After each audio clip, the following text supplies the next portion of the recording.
La Sociedad Española de Radiodifusión presenta... Ser... ¡Viva la radio! Podcast. Siempre. Siempre, siempre, siempre.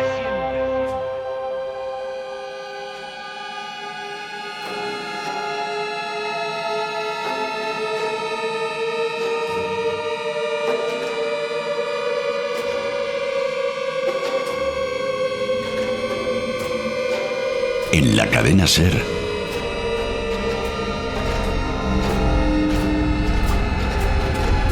Vuelo de Brujas.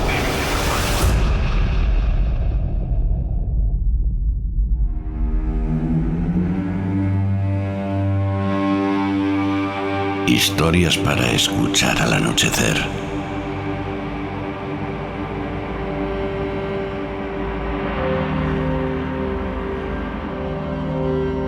Un programa de Fernando Navarro.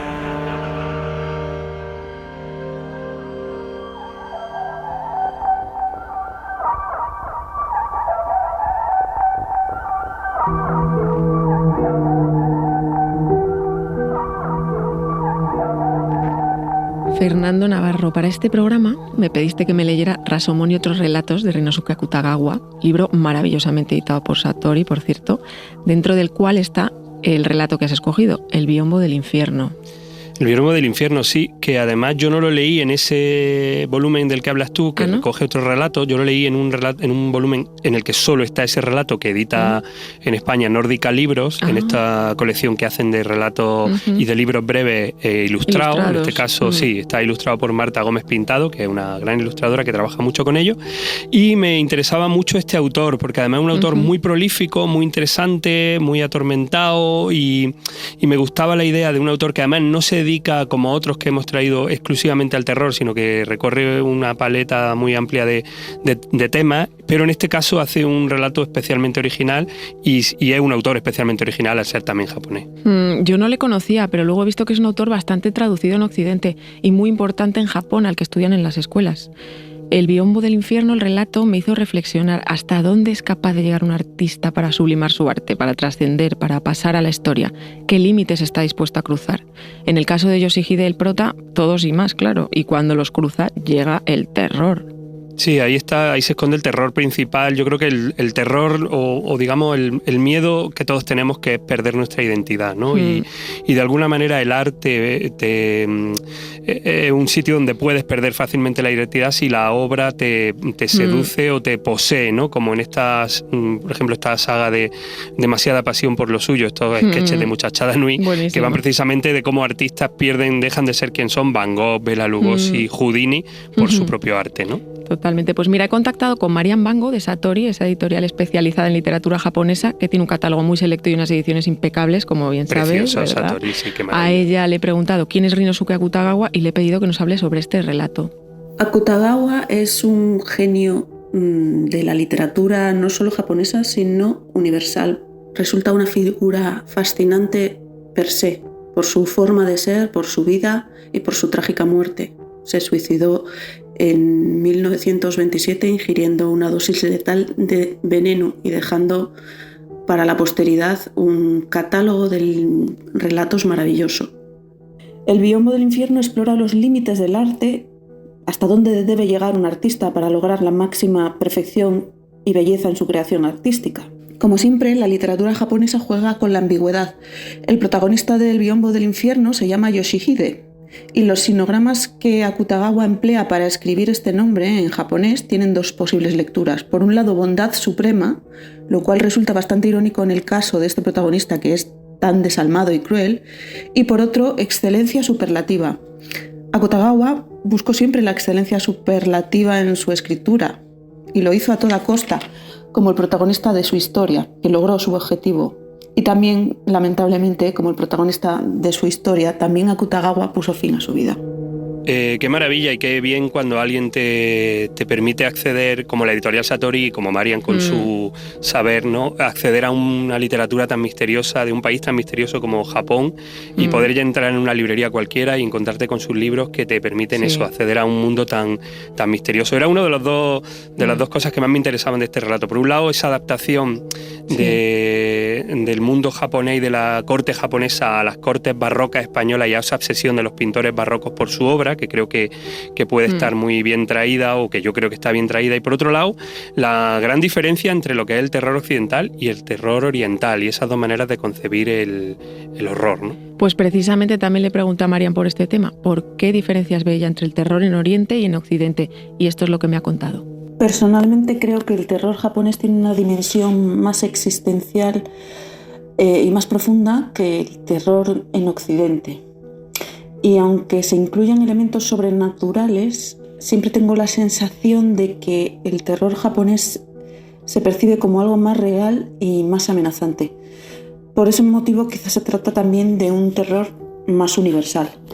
Y como característica destacada, y una de las que más me fascinan a mí personalmente, es la combinación de elementos de belleza y armonía, incluso líricos, con toques inesperados de brutalidad y salvajismo, lo cual provoca en el lector una sensación contradictoria y extraña, una ambivalencia entre el placer estético y el terror más insondable.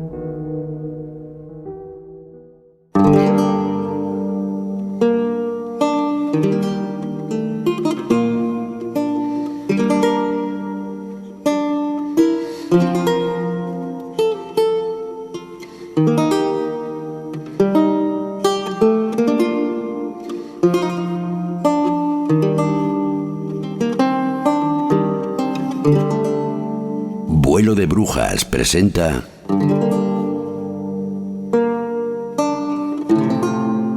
El Tríptico.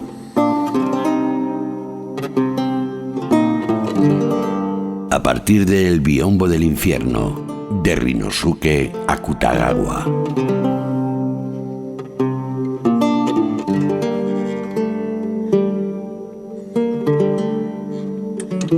Con Alba Flores.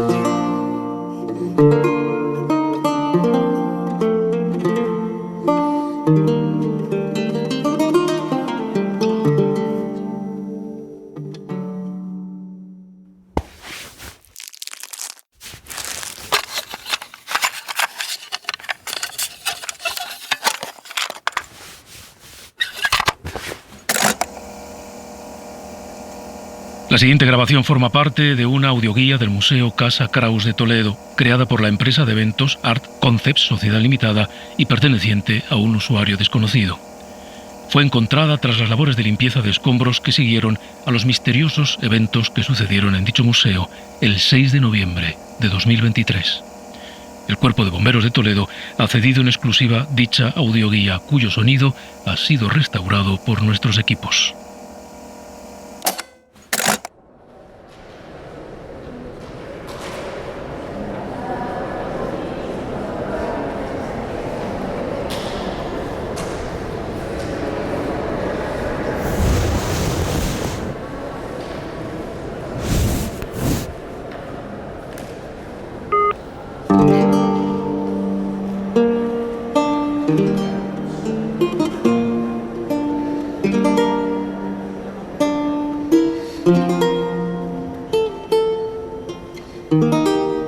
Esta sala rinde homenaje a la figura de don Diego Luis Martín de Kraus y Ulloa, marqués de la Casa Kraus y el condado de Ulloa, grande de España, gobernador de Huelva, almirante de la flota de la Plata, señor de Mulas, Alhama, Castro y Molins, adelantado mayor y capitán general del Reino de Murcia, alcaide de Lorca, virrey de Aragón, Navarra, embajador en Roma, vicepresidente del Consejo de las Indias. A su vez, fue virrey de Valencia entre 1631 y 1635 y fue nombrado lugarteniente de Aragón.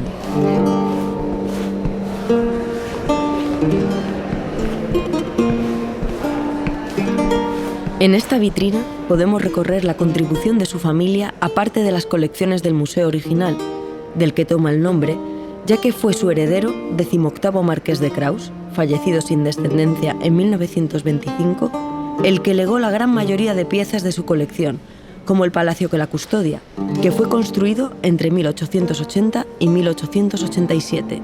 10 años después, constituyó la Fundación Museo Casa de Kraus. La idea de la colección fue reunir pinturas de la escuela toledana, sevillana y madrileña de los siglos XVI y XVII, tarea que fue completada más tarde, incluyendo algunas de las pinturas de los pintores de cámara de la corte de Isabel II.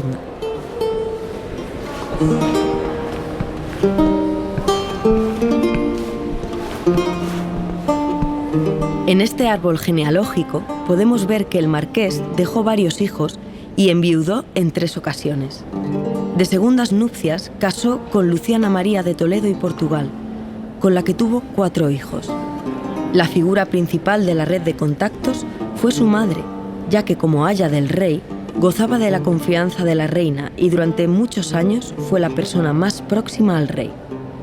Su función como aya, unida a su simpatía hacia el valido don Luis de Tar, hizo probable que los primeros cargos del marqués en la administración estuvieran directamente relacionados con la influencia de su madre en la corte.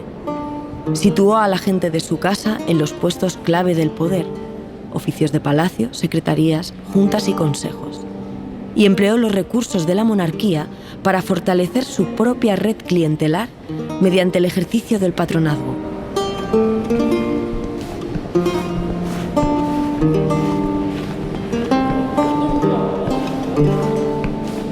Aquí tenemos un retrato del marqués, procedente de la colección del Museo de Bellas Artes de Houston, obra del pintor holandés Jacob von Rijker. El marqués, hombre muy apreciado en la época por sus hazañas, fue conocido también por su benevolencia y sus actos de caridad y, a la vez, por la ferocidad con la que combatió a muchos enemigos y con la que resistió las luchas dinásticas en las que se vio envuelto. Las mercedes reales y el poder omnímodo del que dispuso le permitieron amasar una gran fortuna y engrandecer su casa con nuevos privilegios, títulos, cargos, rentas, territorios y enlaces familiares. A pesar de eso, impuso una política pacifista, reconociendo con valentía las dificultades financieras y militares por las que atravesaba el país. Defendió la firma de tratados de paz que permitieron la reconstrucción de la hacienda real y la explotación de los metales americanos, y a fin de hacer más eficiente la administración, colocó en puestos clave a expertos en lugar de a nobles, algo sin duda en lo que fue pionero.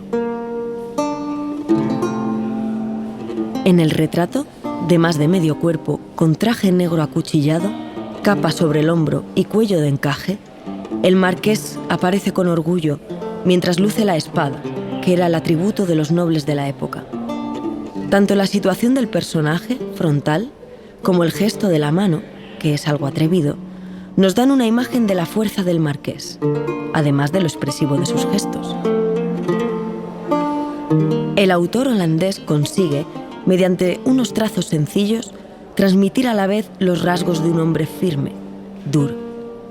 La sombra que sale de la ventana y le cae sobre el rostro puede denotar, no obstante, la ambigüedad sobre el personaje, a ratos querido, pero muchas otras veces odiado, cuestionado.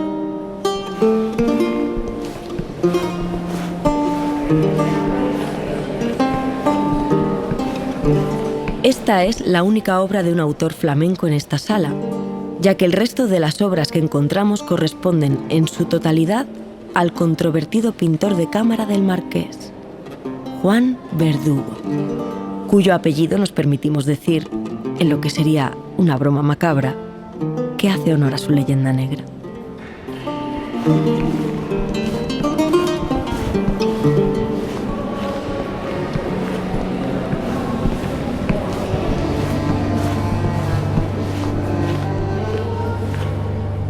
Aquí tenemos una de las primeras obras de Verdugo que pueden verse en esta sala. Se trata de un pequeño estudio que representa el mito de Caín y Abel.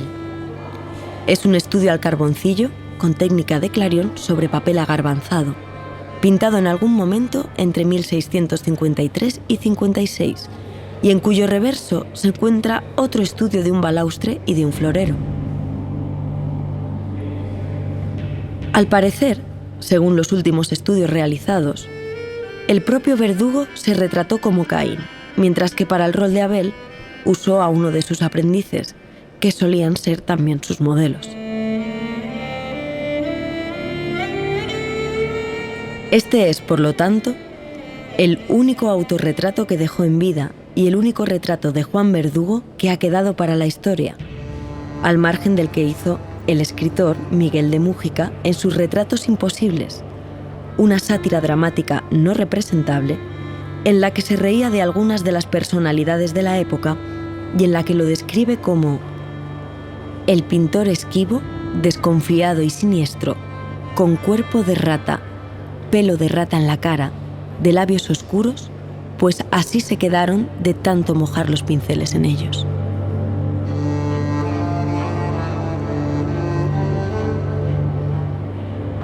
En la escena con ese fondo de paisaje confuso, hecho de manchas más que de trazos, Caín arrastra a Abel por el suelo, mientras éste, arrodillado, pide clemencia.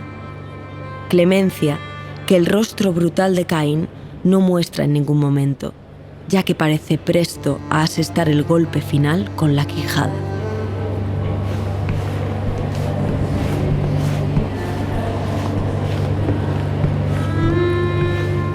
Más provocador es aún este otro estudio de nuevo al carboncillo, en el que, para retratar el baño de una virgen observada por unos pastores, toma el rostro y las formas de una prostituta, y sin embargo a los pastores le da los rasgos de dos famosos clérigos de la época, a los que retrata como sátiros hipersexualizados.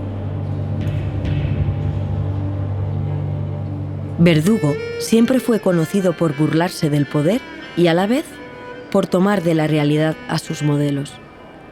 No escatimaba en cierta sordidez que no estaba reñida con una estupenda atención al detalle.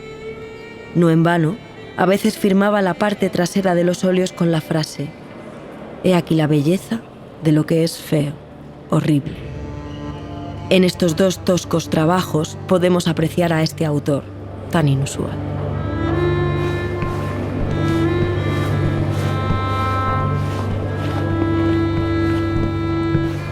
Fue uno de los artistas más controvertidos del barroco y a la vez de los más desconocidos, a pesar de que en su momento fue muy activo en Toledo, Córdoba y Sevilla.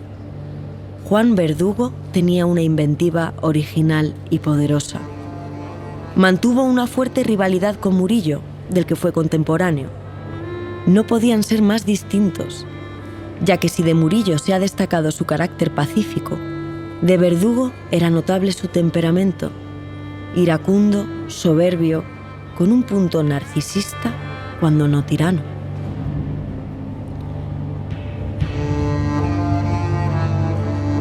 Sus aprendices y ayudantes se cuentan por decenas, ya que no muchos aguantaban la férrea disciplina de trabajo y sus métodos, que establecían peligrosos y macabros juegos entre la realidad y la ficción. Algunas veces el acabado de sus obras muestra más el impulso que el cuidado puesto en la obra. En su primera época pintó algunas alegorías y, aunque muchas se perdieron, en este museo se conserva este pequeño óleo sobre lienzo.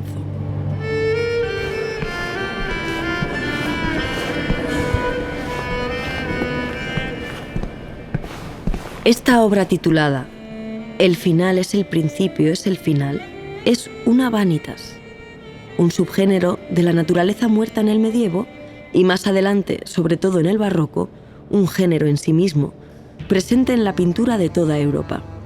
Son cuadros con fuertes connotaciones simbólicas y filosóficas, a menudo relacionadas con la religión cristiana y que pretenden transmitir la idea de la vida como algo pasajero, de la vacuidad de sus bienes materiales, la fugacidad de lo adquirido y, como conclusión, una presencia ineludible de la muerte como final, a veces como redención.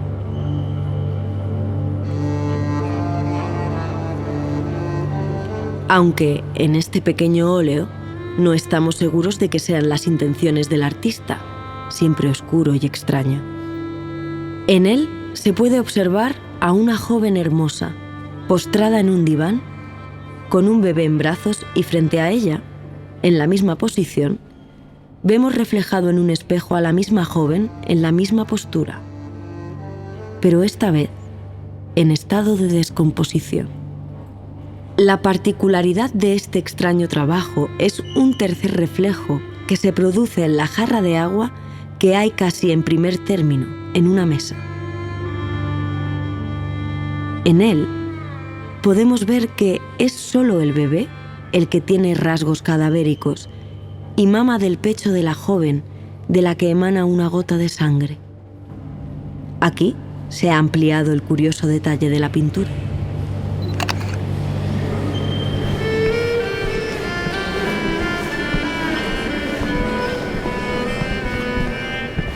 Por otra parte, la mano, peluda y con uñas sucias largas como de garra, que surge misteriosa a través de la ventana, sin delatar a su dueño, sostiene una balanza.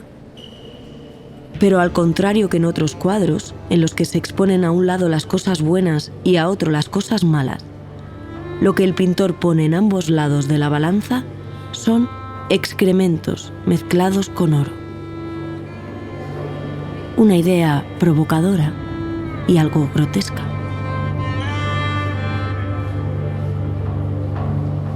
Se puede contemplar en el suelo un cerdo que no aparece en el tercer reflejo, y sobre la mesa donde está la jarra de agua hay también un libro cerrado en cuya tapa leemos en latín: Mors certa, sed hora incerta. La muerte es segura, pero la hora incierta. En el suelo, como detalle final, junto al cerdo, hay un corazón, como arrancado de un pecho y destrozado.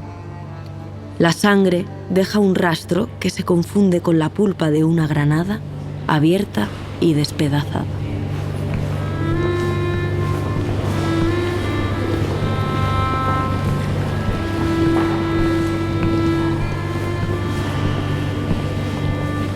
No podemos imaginar una mejor entrada en el siniestro mundo de Juan Verdugo que esta Vanitas, y más si hacemos caso a las leyendas numerosas en torno a su trabajo. Si damos crédito a lo que se ha contado, Verdugo conseguía tal grado de verismo pintando al natural los cadáveres que encontraba en las calles o en los hospitales.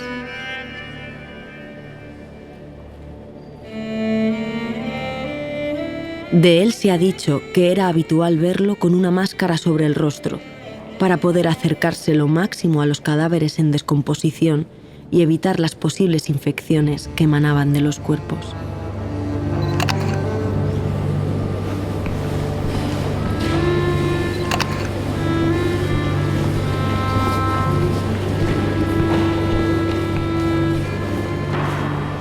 Este otro conjunto, algo incoherente y extraño, gozó de cierta fama.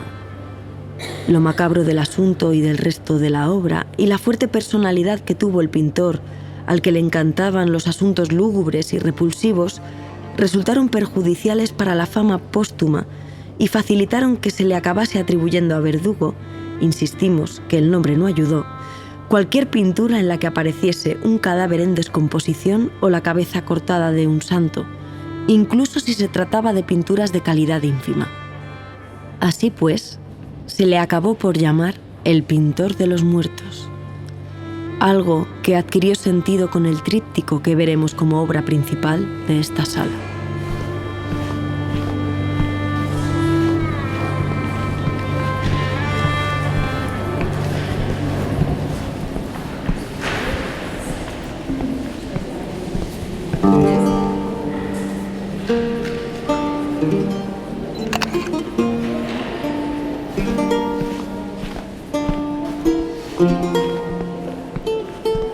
Nos detenemos ahora en esta vitrina que recoge documentos y testimonios que explican cómo se produjo, tras años de luchas, el reconocimiento de la pintura como arte liberal en nuestro país.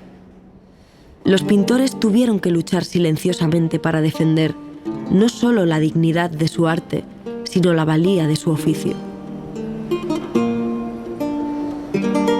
La principal lucha consistió en tratar de eximir a la pintura de los abusivos impuestos a los que estaba sometida. En este asunto, Juan Verdugo, con su carácter fuerte, luchó no solo por mejoras económicas, sino también concretas, sobre todo en el momento en que se convirtió en el pintor de referencia para el marqués de Kraus.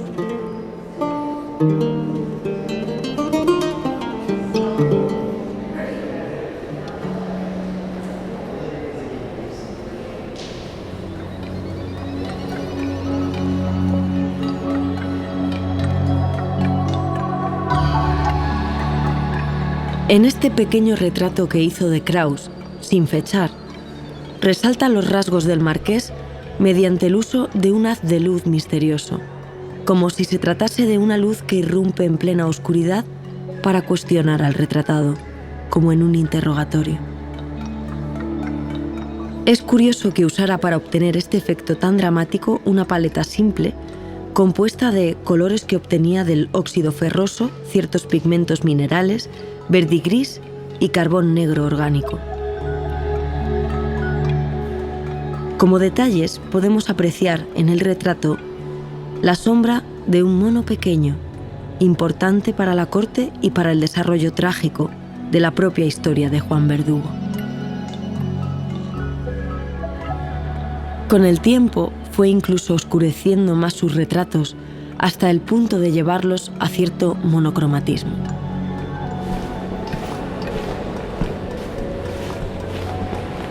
De hecho, ese uso monocromático puede verse en este retrato de su única hija, Inés, a la que dedicó toda su vida. Según las crónicas, Inés era una muchacha encantadora, sin nada de parecido a su padre, y quizá por haber perdido de muy pequeña a su madre, era muy madura y muy considerada. Pronto entró a trabajar como acompañante en la casa de Kraus y Ulloa y se convirtió en la favorita del marqués. El monocromatismo al que nos referíamos aparece en este retrato, con esos tonos plateados y terrosos oscuros con los que exaltaba la luz como la que emana de la piel de la joven Inés, que adquiere tonos casi celestiales. Verdugo muestra además su amor incondicional por su hija en pequeños detalles, como la sonrisa leve, los ojos amables, además de la manera de acariciar al mono que sujeta entre los brazos. Es la segunda vez que referimos al mono, así que pasamos a contar su historia.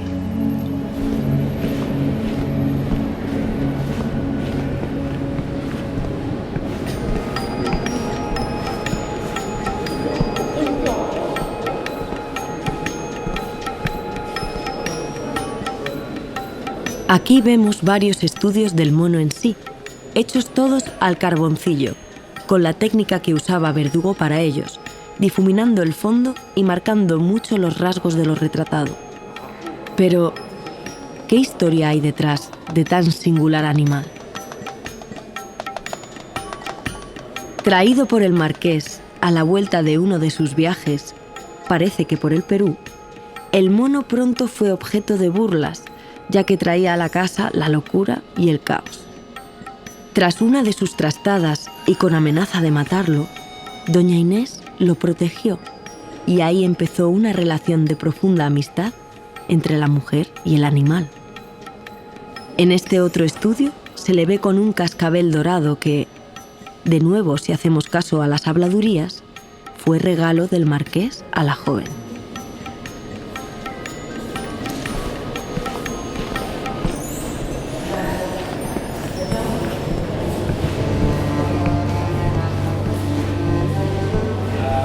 Aquí tenemos otro de los delicados retratos dedicados a su hija.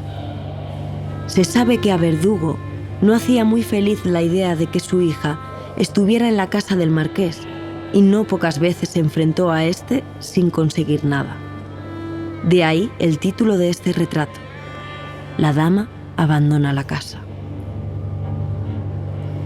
Vemos aquí la imagen de Inés sentada en un diván, cubierta por un paño fino de Holanda, de un color amarillo fuerte. Dicho paño, pintado con una precisión enfermiza y de una calidad que hacía imposible que perteneciera a Inés, sirve para acrecentar los rumores que dicen que fue un regalo del marqués, que al parecer cogió afecto por la chiquilla. Tras ella, al fondo, una puerta abierta, con una luz que entra desde ella y parte el cuadro por la mitad. Un símbolo nada velado a las continuas peticiones de Verdugo de que dejara marchar a su hija. Esta composición, atrevida, parece adelantarse en 2 siglos a los fríos y cautivadores cuadros de interiores de pintores como Hammershøi.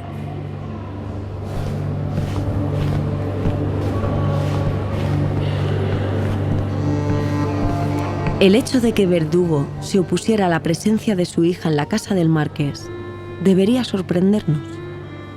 Vivir en la corte era, en cualquier caso, mejor que vivir con un padre pintor, cuyas ganancias, a pesar de su relativa fama, eran algo exiguas.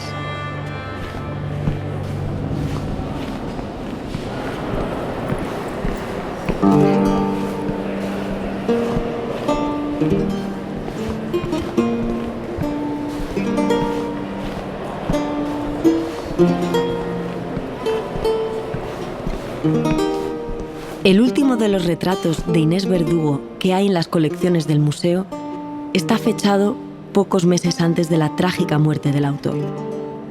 Con el sencillo y nostálgico título de Mi hija, Verdugo retrata a una Inés que parece distinta, casi imaginada. Sentada al borde de la cama, la cabeza algo agachada, parece mirar el rostro del espectador como interrumpida.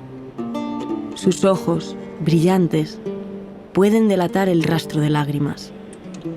La vemos más delgada, despeinada, con un feo y gastado camisón deshilachado cuyo blanco compite con el blanco de Inés.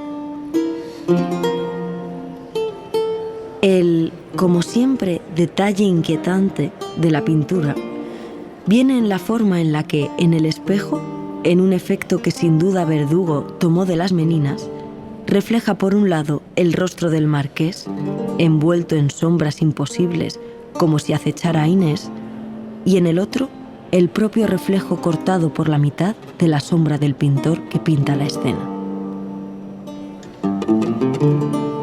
En el suelo, el mono juega con el cascabel dorado, sin percatarse de nada de lo que ocurre. Según los estudiosos de la obra de Verdugo, el reflejo del marqués de Kraus recoge la historia de que, encaprichado con Inés, fue descubierto por su propia mujer al intentar asaltar a la joven. ¿Quién diría que toda la tragedia que se desencadenó posteriormente surgió por ese rumor?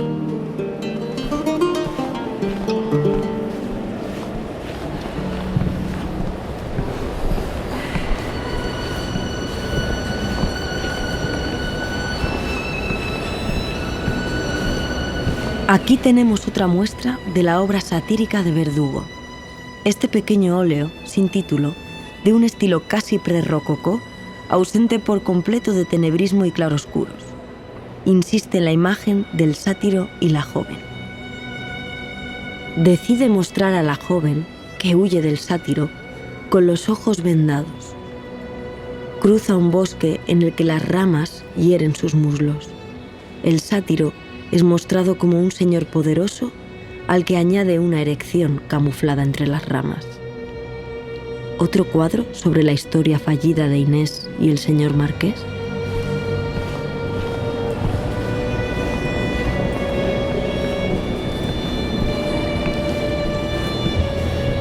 Aquí pasamos a uno de sus cuadros más malditos. Este Mujeres de la casa Kraus no tiene aparentemente nada extraño. En él se ven 2 jóvenes, al parecer 2 primas de Eugenia, mujer del marqués, mirando por la ventana.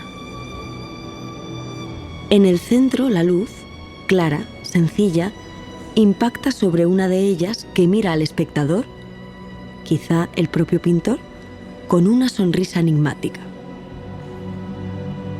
La otra se tapa el rostro con un pañuelo. Como ven, las dimensiones de los personajes son de escala 1:1, algo creado con toda la intención por el pintor con idea de asemejarse a una ventana auténtica y de que las muchachas nos miran a nosotros.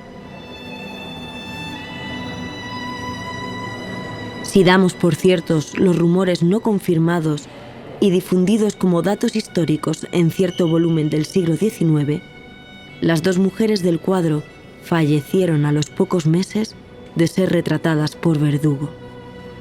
Ambas a causa de una enfermedad que empezaba en las cuencas oculares.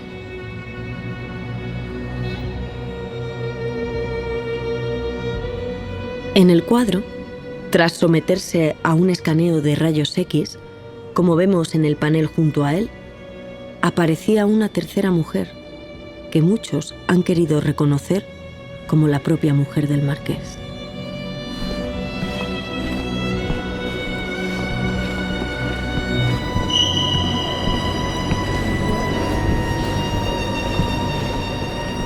Otro de los llamados cuadros malditos es esta Expulsión de San Miguel, un óleo en apariencia sencillo, de nuevo sin apenas rastro del tenebrismo habitual de Verdugo, que narra el triunfo del arcángel San Miguel sobre los demonios, retratados aquí con dientes afilados y rostros quemados.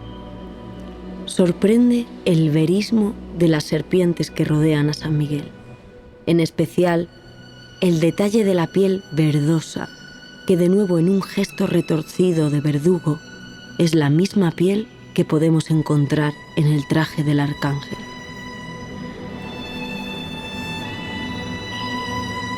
Este cuadro en concreto arrastraba la leyenda de que, al estar junto a él, se escuchaban gritos humanos y lamentos.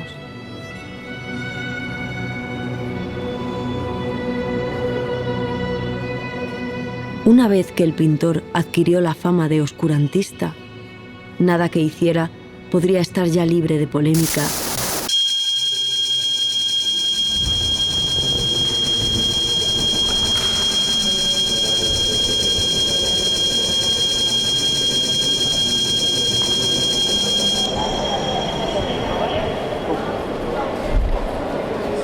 Tranquilos, no se preocupen. Continúen con la visita.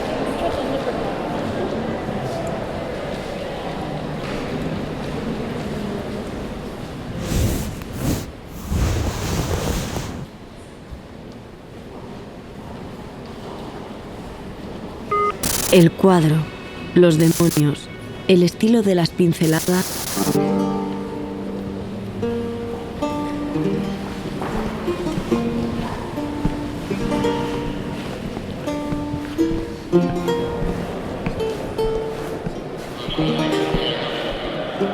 Y llegamos a la joya de esta sala y una de las joyas de este museo, el famoso Tríptico del Infierno, también llamado, por la extraña inscripción que aparece en el panel lateral, las 3 edades del dolor. Esta obra, que impresionó mucho a los nobles de la época, se divide en 3 secciones o 3 paneles tallados unidos por bisagras. Es un tipo de políptico, que es el término que se aplica a las obras compuestas de varios paneles. El panel central, por lo general, suele ser el de mayor tamaño, estando flanqueado por 2 obras relacionadas algo menores. Existen trípticos en los que los 3 paneles son de igual tamaño o altura. Al cerrarse el tríptico, puede, a veces, también encontrarse otra obra, como en el caso que nos encontramos aquí. Se da la particularidad de que este es uno de los pocos ejemplos de trípticos del barroco y, de hecho, uno de los pocos ejemplos de este tipo de pintura en España. Se han podido conservar los 3 lados, aunque el derecho aparece sumamente deteriorado por un incendio que se produjo en el museo a finales del siglo XIX. Lo que nos queda de él retrata una enorme luna llena, de un color amarillo fuerte, que ilumina todo un bosque en el que se intuye una rara cacería nocturna en la que no vemos las piezas de caza ni los cazadores. Los testimonios nos hablan de que Verdugo enloqueció durante la concepción de la obra, y más si creemos la historia que narra el cuadro. Tardó unos 6 o 7 meses en darle forma. En el controvertido Hunterian Museum de Londres se conserva la carta original, de la que aquí reproducimos el facsímil, que le envió a uno de los pocos aprendices con los que tenía correspondencia. Verdugo, durante los meses que duró el trabajo, apenas durmió, acosado por horribles pesadillas de las que no podía despertar, llantos incontrolados, y las horas que pasaba ante la tabla empezaron a dejarlo medio ciego.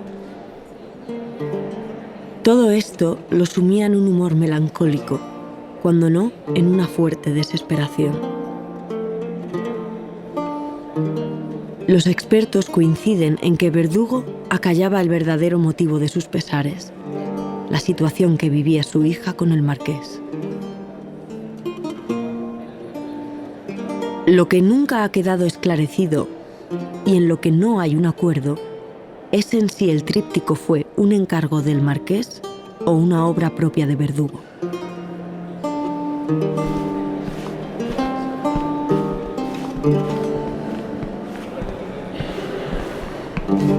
Se trata de óleo sobre tabla de madera de roble. En el tríptico cerrado, Verdugo usó la técnica de la grisalla, un recurso pictórico que se basa en una pintura monocroma que produce la sensación de ser un relieve escultórico. Fue puesta de moda por diversos pintores en el siglo XIV, quienes la emplearon en bocetos y dibujos preparatorios para lograr un efecto de relieve mediante un claroscuro muy matizado. Se trata de hacer diversas gradaciones de un solo color, que solía ser el gris o el amarillo oscuro, hasta encontrar un color lo más cercano posible a la piedra. Para ello, reprodujo el interior de su estudio. Se ven los lienzos cubiertos por lonas. Se pueden reconocer algunas de sus pinturas más carismáticas, o al menos los estudios. Todo envuelto en una neblina que puede corresponder al amanecer. Y una sombra que flota, quizá unos pies, sobre el estudio. Una premonición de lo que iba a ocurrir, o un mensaje que le lanzaba el pintor, desesperado, al mundo.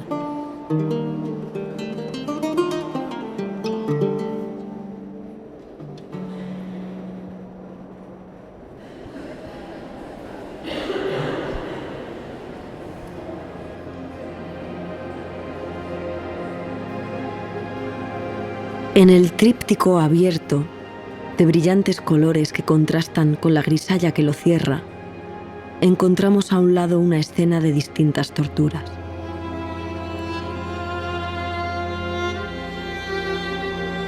Podemos ver, y lo que fue más polémico, reconocer, a los nobles, los reyes, los clérigos, la flor innata de la sociedad de la época, todos a gatas, enganchados los unos a los otros con enormes cadenas grasientas.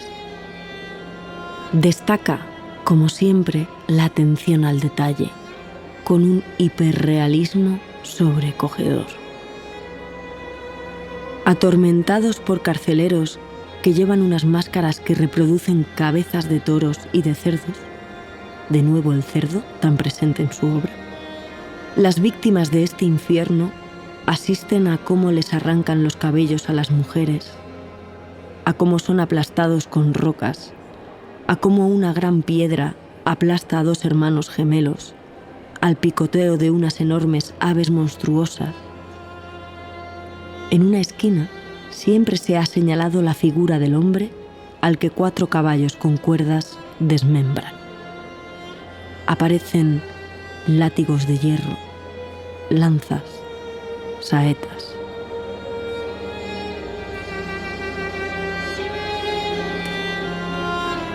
Antes de pasar al panel central, podemos ver unos cuantos estudios a carboncillo de algunos de los torturados. Si hacemos caso a las muchas habladurías sobre Verdugo, estos hombres encadenados y heridos serían sus propios ayudantes. Este, en el que se ve un joven atado con una cadena de hierro por el pecho y por las piernas, con diversas heridas, es de los más realistas, hasta el punto que se ha analizado como un caso asombroso de hiperrealismo previo al uso de cámaras oscuras y fotografía. Podemos apreciar cómo, al sentir la presión y la falta de sangre, el rostro y el cuello del joven aprendiz adquieren un color más oscuro. En este otro, una enorme serpiente rodea el cuerpo del mismo ayudante, que dibuja un rostro de terror al contemplarla. Y el último, el más extraño de los estudios, la misma serpiente aparece rodeando a un búho, que se defiende como puede del abrazo mortal mientras pierde plumas y picotea la carne y las escamas.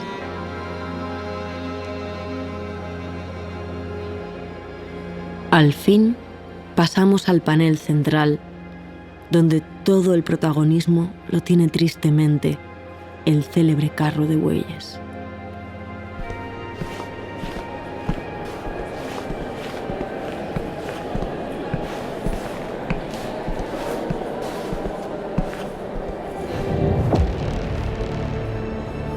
Es un carro clásico de la nobleza de aquella época, con cortinas aterciopeladas y los primeros vidrios, que se precipita desde el cielo, envuelto en llamas.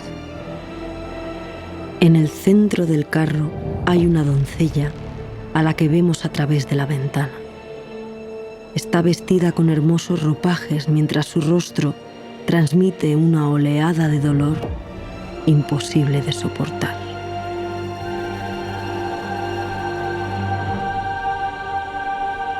Verdugo aprovecha el rojo y el amarillo y el azul y el naranja de las llamas que sirven de iluminación a casi todo el centro del cuadro, desde la piel blanquísima de la doncella hasta los rostros de los personajes que observan cómo el carro se precipita desde el cielo sobre sus cabezas.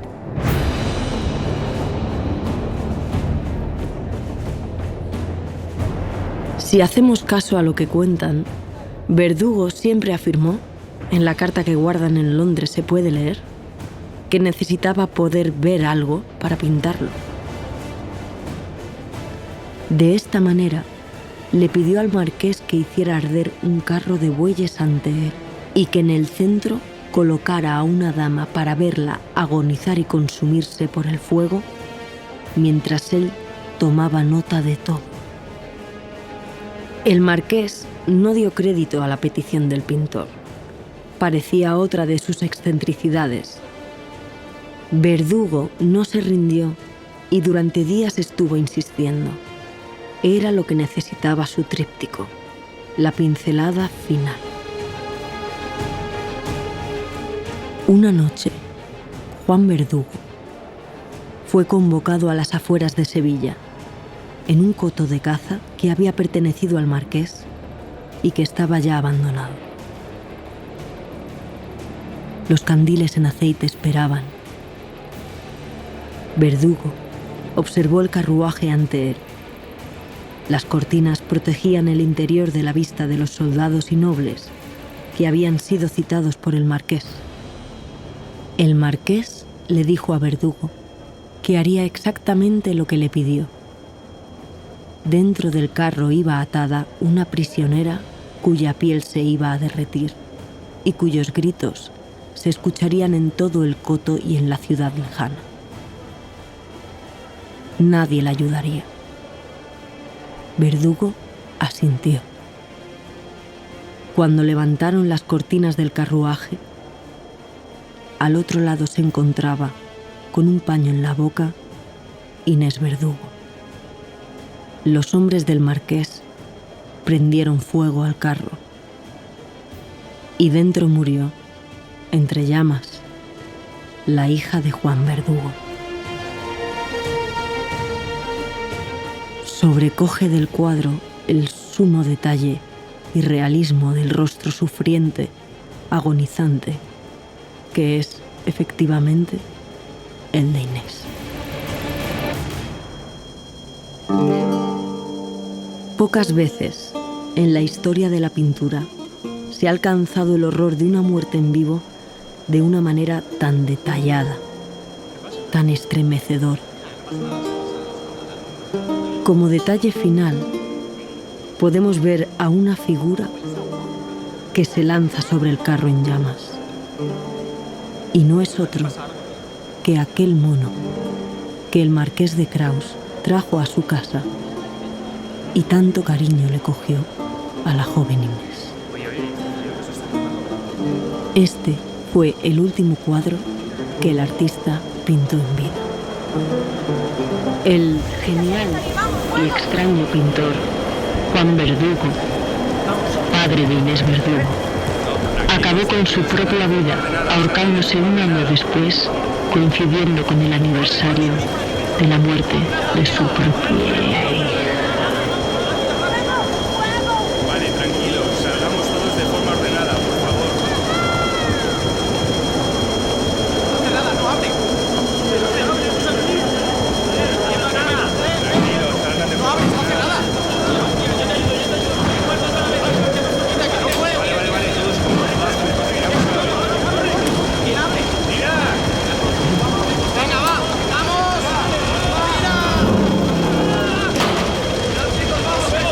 No sé dónde ir. Yo no veo nada.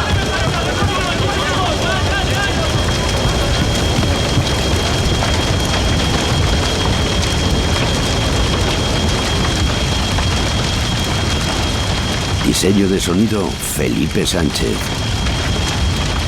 Producido por Marta Miranda. Escrito y dirigido por Fernando Navarro.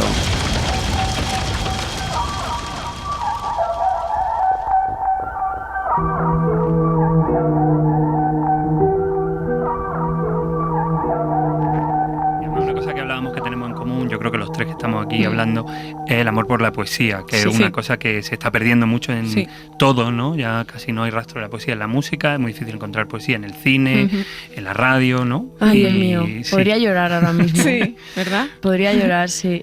Sí, porque realmente se está perdiendo. Sí. Y hay muy poca gente que tenga experiencia de poesía. Claro. O sea, creo que De lectura, dices, ¿no? de haber tocado algún día, alguna vez, con algo que tenga que ver con la poesía o que sea poético, y de haber vivido la experiencia de poesía. Por eso me gusta tanto el género, el terror, porque creo que el terror es de los pocos sitios en los que la cultura o el ocio, el entretenimiento, que ya ni siquiera es arte, puede rozar la poesía. Bueno, y que yo también creo, ¿no? Como que hay algo en lo que creo que coincide la poesía y el terror, que es en lo esencial, ¿no? Claro. Es algo que están tocando como cosas esenciales, temas esenciales de la vida, porque yo creo que lo que aterroriza es algo que tiene que estar muy en la raíz, ¿no? Son cosas que tenemos metidas muy hondo, que es el mismo lugar donde nace la poesía. Claro.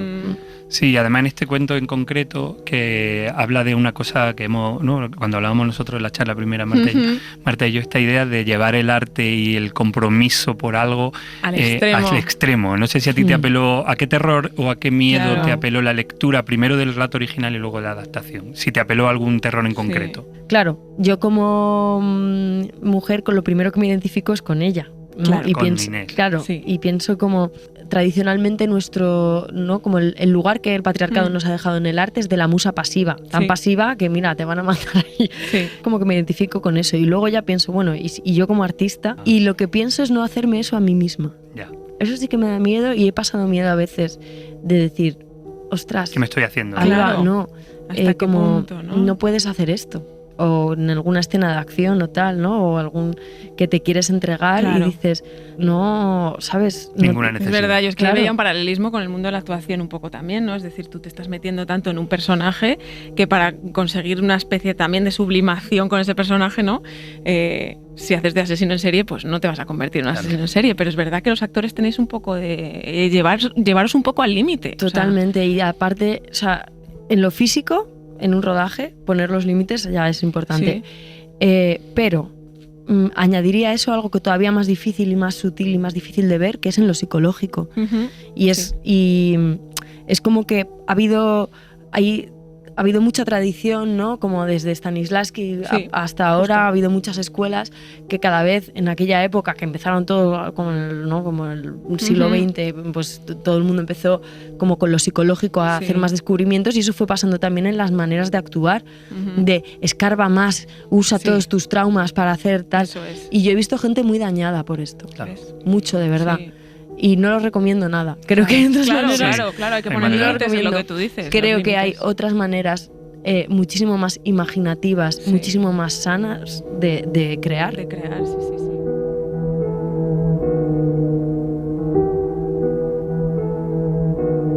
Han escuchado Vuelo de Brujas en la cadena SER.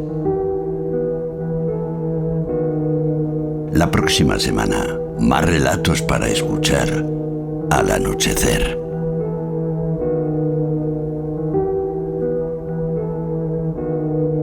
Para no perderte ningún episodio, síguenos en la aplicación o la web de la SER, Podium Podcast o tu plataforma de audio favorita.